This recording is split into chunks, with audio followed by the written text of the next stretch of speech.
All right, part 2.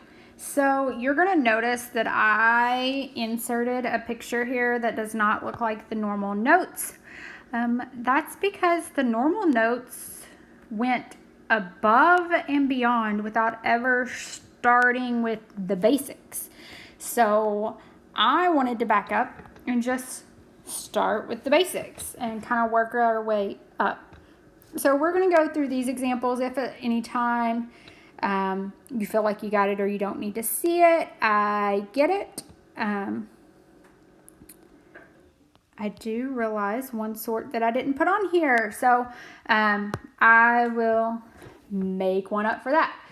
Okay, so the first example, I don't have to use logarithms at all. What do you mean? What do you mean?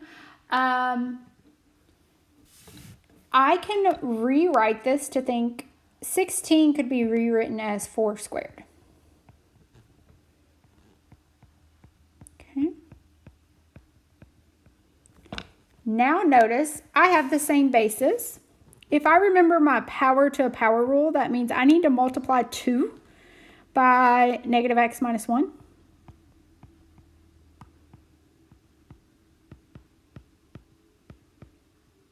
Right? Okay, and if my bases are the same, I can just set the exponents to each other. So negative 2x minus 2 equals negative 3x. And suddenly this went from being a pre-calculus problem down to an algebra 1 problem after a couple of steps, which is good. So what does that look like? So what does that equal? Let's see. I add 3x to this side to get 1, move the x over to get 2, and x equals 2. Okay. So that's what it looks like if I am giving 2 exponents. I don't necessarily need logs, so I have it taken care of this way. If I only have one exponential equation with an x, we're going to use log to solve. So remember converting from exponential to logarithmic and logarithmic to exponential. This is where we're starting. So remember when we solve equations, we do PEMDAS backwards. So if there's anything being added or subtracted on the outside, I want to do that first. So 5 minus 1 is 4.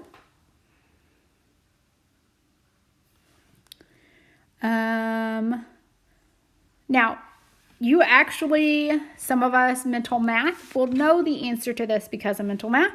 But if we do not, we can think log base 16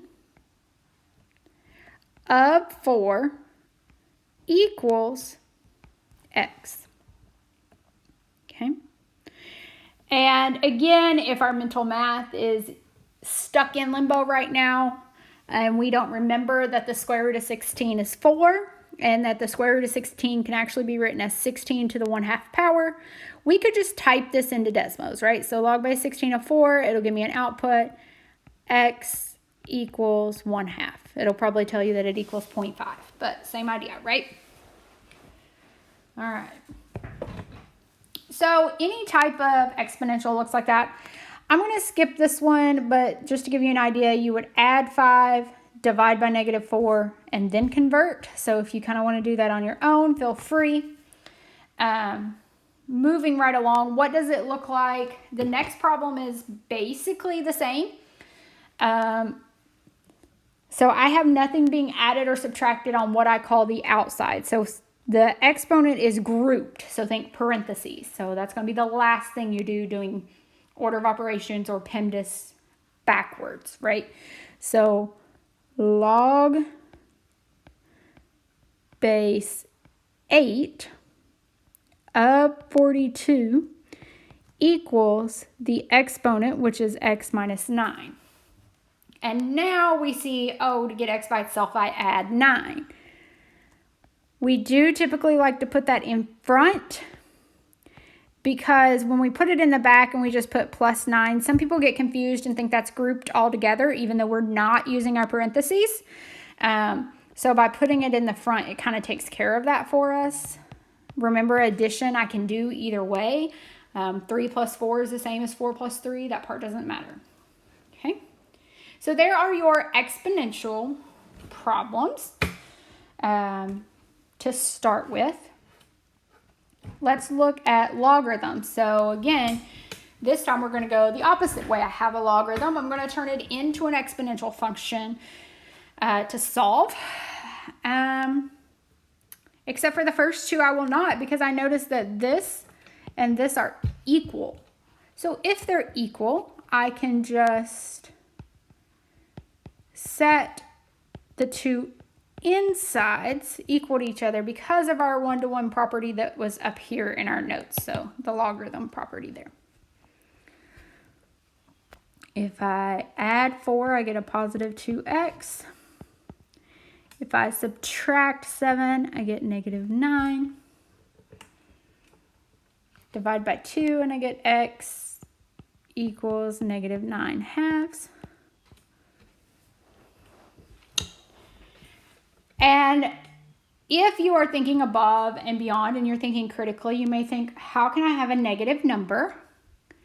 You can have x equal a negative number, but what you have to make sure of is when you plug it back in or substitute it back in for the proper math term, that it doesn't give you a negative number. But it won't, because a negative times a negative is going to actually give that positive, so that's going to be a positive answer. Same here, the negative 4 times the negative 9/2 will make that positive. Okay, so pretty easy. Same here, so k squared minus 9 equals negative 2k minus 1. Okay. And then we might freak out a little bit because we're like, what do I do because it's squared? Well, I take into account my Algebra 2 skills, and I know that that's quadratic, and anytime I have a quadratic, I want to set it equal to 0.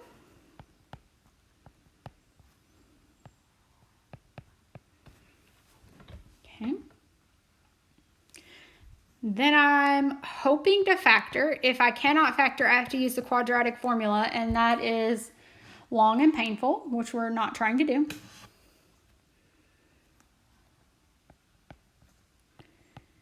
But this is an easy factoring, so what multiplies to get negative 8 and adds to get 2, that's positive 4 and negative 2.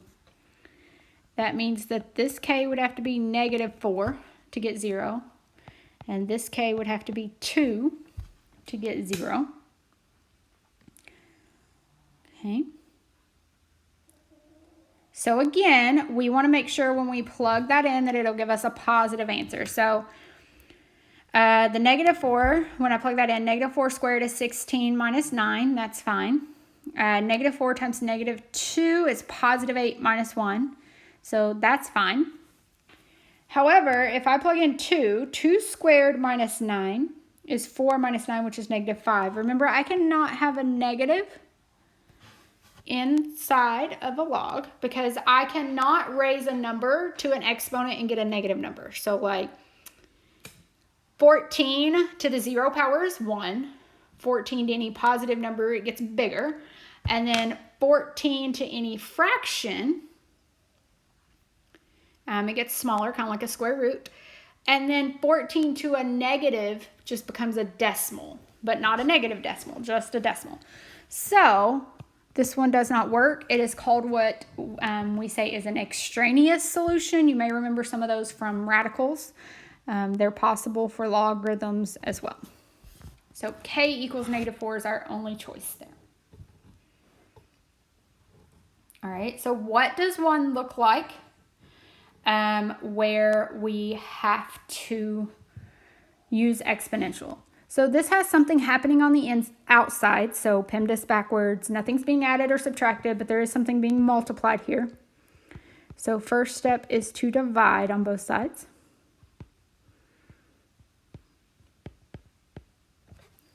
Okay. And then we have base 9 to the third power equals n. by converting forms. Okay, so that is 729 equals n. Easy enough. If I have something on the inside, I just do that last, kind of like I did for number 4 here. So yeah, I'm actually going to, for time's sake, I want to save your time and my time because I've already went over more than I really wanted to. I just wanted to show you all the options. So let's look at, this one has a messy answer, but we can do it. We had to learn properties, and I told you that properties we would usually use to condense to help us solve. So this is the problem we're going to look at. Log base 2 of 7 minus log base 2 of x minus 3 equals 5. In order to solve, I want log by itself. Okay, so nothing else with it. So notice I have 2 logs. So I need to condense those to 1. My property says that if they are split by subtraction, I can condense them into division. Okay, so now I have a problem similar to number 7 where I say 2 to the 5th power equals 7 over x minus 3. Well, 2 to the 5th power, let's see, 2 times 2 is 4, times 2 is 8, times 2 is 16, times 2 is 32. So 32 over 1 equals 7 over x minus 3. So why did I put that over 1? Because I want to cross multiply when I have fractions equal to a fraction. So I will get 32x minus 96 equals 7. So I will get 32x equals 103. Divide by 32. And that is simplified. It does not reduce. I do not have to make it a mixed number. We are not in middle school where everything was mixed numbers. Improper fractions are better accepted in higher levels of math.